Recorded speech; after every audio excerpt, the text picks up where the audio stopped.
Já pensaram num texto com milhares de anos? Um texto tão antigo e tão poderoso que até os maiores especialistas chegam perto dele com uma certa cautela? Pois bem, esse texto é o Rig Veda e hoje a nossa proposta é exatamente essa. Vamos tentar desvendar juntos alguns dos seus maiores segredos. E olhem só para isto. Esta citação, vinda de um comentário antigo sobre o Veda, dá-nos a pista principal. É como se o próprio texto temesse quem não o compreende na sua totalidade. A pergunta que fica é: o que é que existe neste texto que o torna tão profundo, mas ao mesmo tempo tão vulnerável a uma interpretação errada? É exatamente isso que vamos explorar. Então, para percebermos este receio, este temor, vamos ter que fazer uma coisa. Vamos ter que descascar este texto, quase como se fosse uma cebola. Porque, sabem, o Rig Veda que conhecemos hoje tem muitas camadas. Camadas de interpretação que foram adicionadas ao longo de séculos. Para chegarmos à sua verdadeira essência, temos de ir direto ao núcleo, à parte mais antiga de todas. E esse núcleo tem um nome, é a Samhita. Agora, é importante não pensar nisto como um livro de regras ou de leis. Pelo contrário, é uma coleção de poesia sagrada, os hinos originais, os mantras, exatamente como foram compostos há milénios. É aqui, nesta poesia, que a gente encontra a visão do mundo mais pura, mais antiga dos seus autores. E é por isso que é absolutamente crucial fazer esta distinção. De um lado, temos o mantra, que são os hinos antigos, e é neles que nos vamos focar. Do outro, os brahmanas, que são comentários, regras, lendas, que foram adicionadas muito mais tarde para explicar os hinos. Confundir os dois seria, imaginem, como ler uma peça de Shakespeare e achar que as notas de rodapé de um editor do século XXI foram escritas pelo próprio Shakespeare. Não faz sentido, pois não. Ok, então temos esta coleção vastíssima de hinos. A pergunta óbvia é, como é que isto foi organizado? À primeira vista, podia parecer tudo um bocado aleatório, mas a verdade é que não. Existe uma estrutura muito deliberada, muito antiga, por trás de tudo. Um verdadeiro código que nos dá pistas fantásticas sobre a sua origem. O texto, então, está dividido em 10 grandes secções, a que se chamam mandalas ou círculos. E se olharmos aqui para os números, uma coisa salta logo à vista, não é? O tamanho deles varia imenso. Alguns são gigantescos, com milhares de versos, e outros são bem mais pequenos. E, acreditem, esta estrutura não é por acaso. É quase como um mapa da própria história do texto.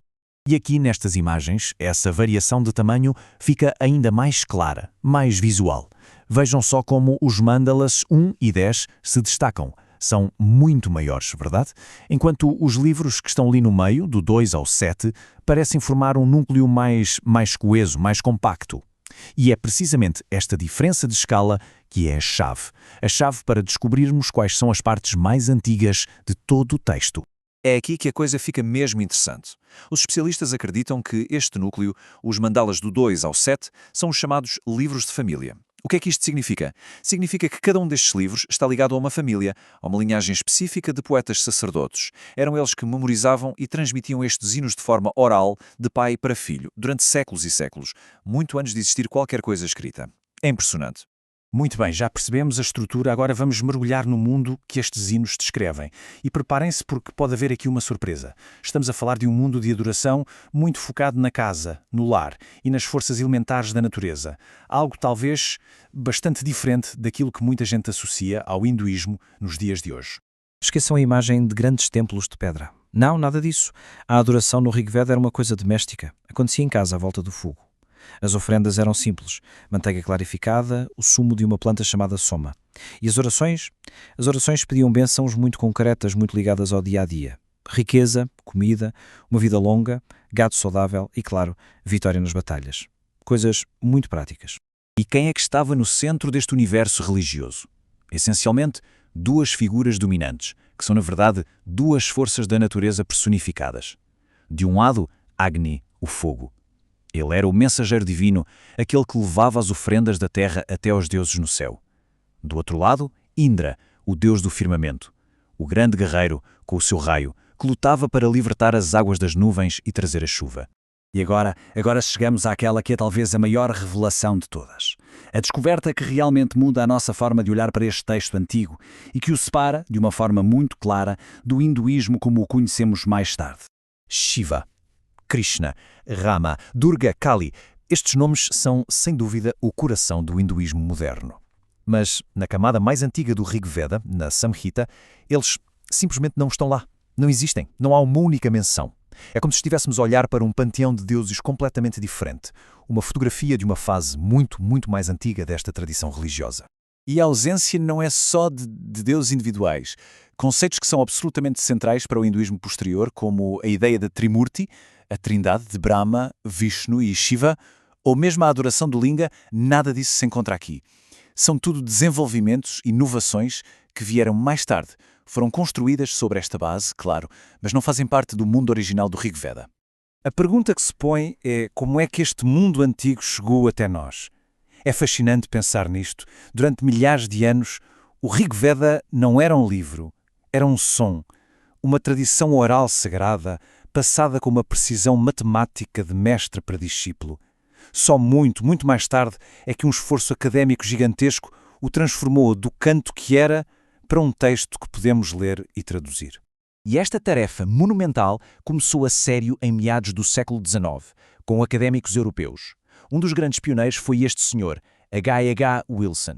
A tradução dele foi a primeira tentativa completa de passar estes hinos incrivelmente complexos para inglês. Foi ele que, de certa forma, abriu uma janela para um mundo que até então tinha estado praticamente fechado para o Ocidente. Claro que o trabalho não parou por aí, outros seguiram os passos de Wilson. Ralph T.H. Griffith, por exemplo, fez mais do que apenas traduzir. Ele acrescentou comentários, notas populares, numa tentativa de tornar estes versos tão antigos um pouco mais acessíveis, mais compreensíveis para um público que não era especialista. E depois tivemos tradutores como Hermann Oldenburg e o famoso Max Müller, que trabalharam naquela série importantíssima, os Sacred Books of the East. O trabalho deles elevou o desafio a outro nível, porque eles perceberam que não se tratava apenas de encontrar a palavra certa. A poesia védica é tão rica, tão ambígua, que por vezes a única coisa honesta a fazer é admitir que não existe uma única tradução perfeita. E isto leva-nos àquela que é provavelmente a abordagem mais inteligente e mais honesta que a própria fonte para esta nossa análise utiliza. Em vez de se andar à procura de uma tradução correta e definitiva, que talvez nem exista, a melhor forma de estudar o Rig Veda é colocar várias versões, lado a lado. A verdade, ou o mais perto que conseguimos chegar dela, não está numa única voz, mas sim no diálogo, na conversa fascinante entre as diferentes interpretações. O que nos deixa com esta pergunta final, não é? Como é que se ouve uma voz com 3.000 anos? Talvez a forma mais autêntica de nos aproximarmos do Rig Veda não seja apenas através da leitura. Talvez seja preciso abraçar a sua forma original, a de um canto vivo, ressonante. Porque, no fim de contas, estes hinos foram feitos para serem ouvidos, não para serem lidos em silêncio numa página. Fica a pergunta, o que é que se perde na tradução? E o que é que só pode mesmo ser encontrado no som?